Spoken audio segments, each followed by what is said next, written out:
You said that Americans don't want to pick strawberries. Is it an Indian's fault?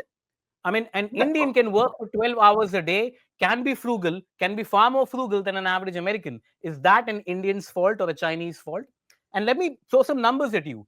Almost 332,000 Indian students in the USA, almost 1 out of 4, in American universities who are studying right now as we speak. What about this? What about these Indian students who have spent a large amount of money, acted as a revenue source for American universities, who promised these students bright future? What do you have to say to them? I mean, they feel betrayed. All the American students, Indian American students in particular.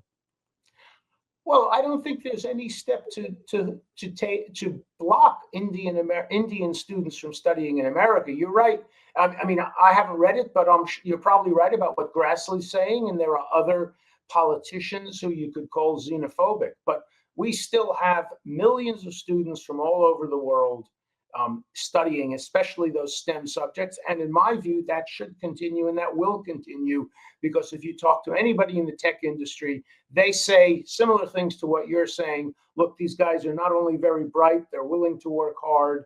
We need that. We need that path. We need to get them out of India and Taiwan into American universities and then bring them to the Silicon Valley companies. So that will continue.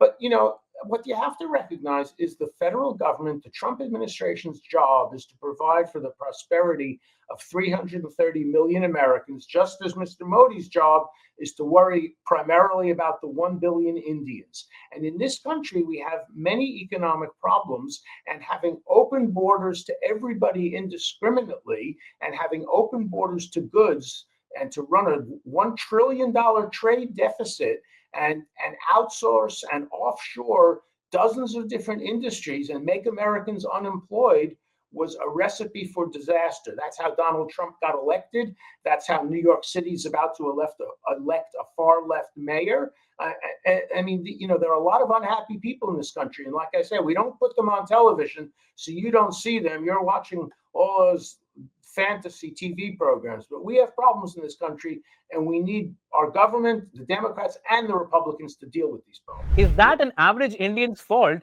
that an average 21-year-old American doesn't want to do that job?